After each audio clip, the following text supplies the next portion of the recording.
Welcome to Season 14 of Echo Tier Lists. Like usual, I have reached the Magic Awakened rank within a week after the season has started, as well as the rules of the tier arrangement. Now let's not waste any more time. Dobby is somewhat decent, since he got all the cards needed for whatever combo it needs. But the problem with this Echo is that it is not good against the current meta of summon spamming, especially in solo duel. So the tier of this Echo I will give a B and an A for this season. Not gonna lie, Hermione is the hardest Echo for me to consider in the tier list. I have faced and defeated a lot of Hermione users, but the matches that I lost to them were at a somewhat unbearably fast rate. However, after I do consider and notice something, she is not deadly without her teammate, especially with McGonagall's crowd control spell that is like a mother supporting her child in the match. So, I will give this Echo C and B tiers. Harry is some Echo that I love playing so much, but I can't deny the fact that this is a summoner game. Is he strong? Yes, but can it dominate every Echo in the game? Absolutely not.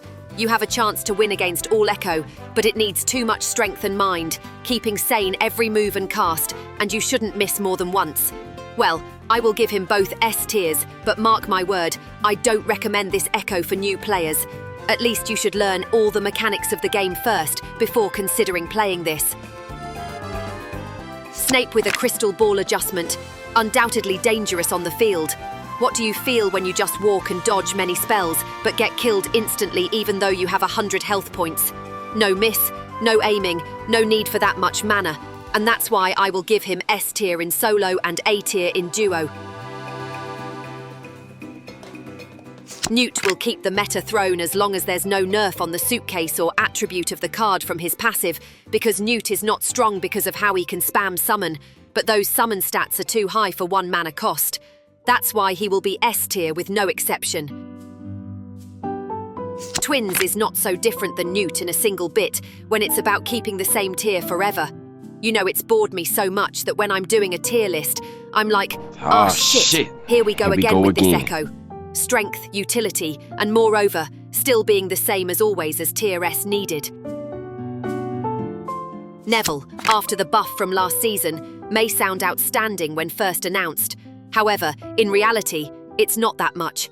Yes, it does have an impact on healing rate, but compare how targetable it is and how it cannot survive without itself alone. So, he will be on the very same tier as before.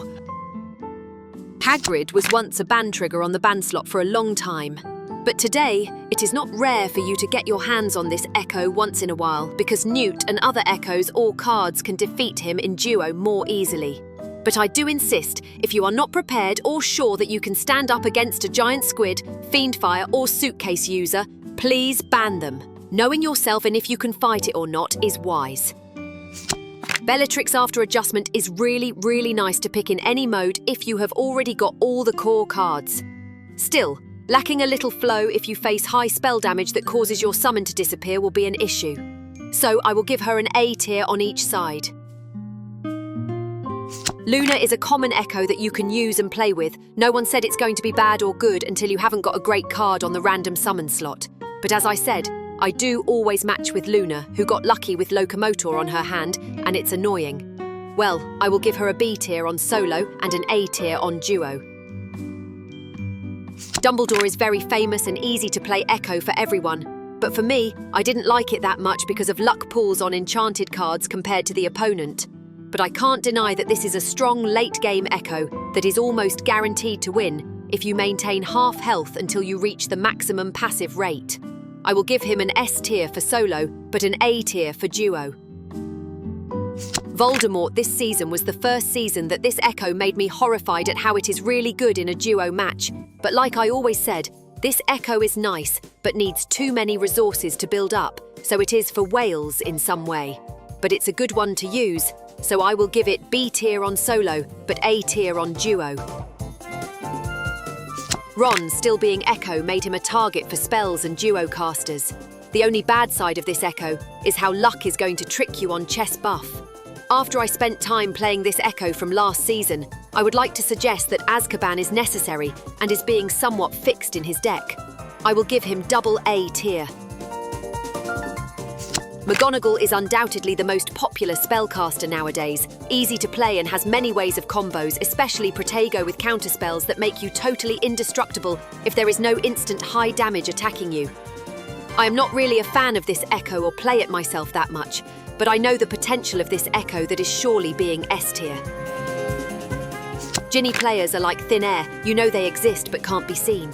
A few times I have matched this Echo on both solo and duo, but I can say that all of the matches ended up winning, not because Ginny is low damage, but defenseless, so low that you will get hurt every process of the game, either on your field or your opponent's.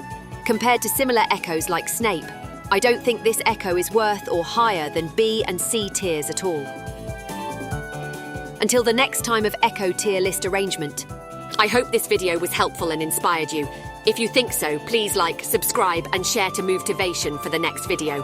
Thanks for watching.